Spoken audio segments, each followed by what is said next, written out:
একজন সম্মানিত ওয়েটার এসে বলছেন যে ওই পাশে বিরোধী দলের জন্য ফ্রি খাবারের ব্যবস্থা আছে।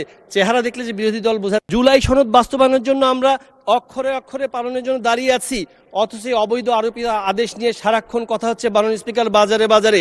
সেই তারা ভরা রাতে আমরা অনেক চেষ্টা করেও পারিনি বোঝাতে এই জুলাই সনদের কথা। অনেক বিতর্ক হয়েছে মাননীয় স্পিকার, ওনারা বলে গেছেন শুধু এই অবৈধ আরোপিত আদেশের কথা। সেদিন রাতে আসলেই তারা ছিল মাননীয় স্পিকার। পরের দিন ওয়াকআউটের পরে দেখলাম যে মুষলধারে বৃষ্টি হচ্ছে। মাননীয় স্পিকার, রাষ্ট্র কি কথা বলে?